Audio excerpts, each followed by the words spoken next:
Good day, sanibonani ninjani? My name is Mpumelelo Kamshengu Shabalala cha kodwa ngalamavuso amavuso amhlophe officer nakuba kuyena.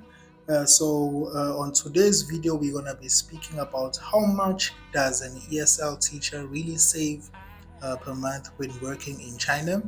Yeah, I'm going to use myself as an example based on how much I was earning as a first-time teacher here in China back in 2019. So after some years, I'm still here, and isishintshile salary kakhulu nokho. But then yeah, back in 2019, I was earning 14,000 RMB as my entrance salary. It was 14,000 RMBs with probation, and then after probation, I think it was close to 15,000 RMBs after tax. So being imali yami, and then it was 1.5 for a quarterly bonus. And then we had at this training center, we had a flight allowance, 11,000 RMB, and we also had a retention. So that's when my students re-signed to take another book. So as a teacher, you would get a bonus per student. So I think it was like 100, let's just say 100 RMB per student. If a student resigns ukuthi umfundise on the next grade or the next book, you would get 200 rand for that 100 RMB for that student to come back. So at some points, I was like the highest in the entire school. And bonus at one point reached like close to 20,000 RMB, and I made a shitload of money during that time. But then, yeah, this is just trying to give you the background. You will see how much can you really earn, because it doesn't only end with salary hola malini. There's also other things like bonus and stuff and so on. When you work with training center, peri training center maningi asevalue manje, but then that's how the structure was back in 2019. So uma uyihlukanisa le mali, probably I would say I was earning like 18, 20,000 if you just divide all these bonuses we bega as a base salary. So that's how much I was earning. But then let's stick to 14,000 RMB without the bonuses. So 14,000 RMB, I would get it. I was also getting 3,000 RMB for the housing. My rent at the time was 2,600 RMB, and then I was saving 400 RMB. And then I would just use that for electricity and stuff, which was also very cheap, unless it was winter when you have to open the aircon 24/7 because China is freaking cold. This country is very cold. But then, yeah, at that time you would pay like imali kagesi izweleke because the aircon charges a lot of electricity. But then, other than that, electricity is very cheap in China. Water, gas, very very cheap. It's as if you never paid after paying. And then for a salary, for food, I would just buy between 1,000 to 2,000 RMBs just to be on the safe zone. Uh, Abanye could say, hey, so much money when you're living alone, I can live on 800 RMB. The difference here is that I like food.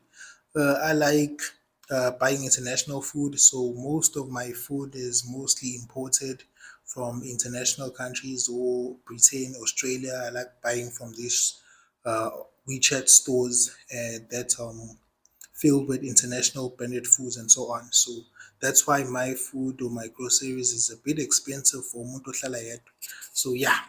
And then when it comes to grocer with everything and meat, it would say I would just say 1.5 to 2,000 RMBs, and then go sell 2,000 RMBs. I would use it to go out, fast foods. Obviously, sometimes I don't want to cook. I end up buying go KFC and so on. And another thing, I do not like Chinese food, so I hardly would buy like ukudla ukuphekiwe from these Chinese shops, which is much cheaper. But I would rather buy like McDonald's, KFC, Pizza Hut. What else?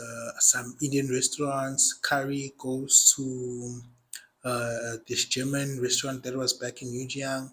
So I was mostly eating Western food, which was much more expensive. Going to restaurants, they were also much more expensive. So yabona ukuthi even after buying groceries for 1.5 and then actually eating all these foods going out when I have time here and there, I'd end up like using close to 4,000 RMB on myself alone, and then usale probably 10,000 RMB.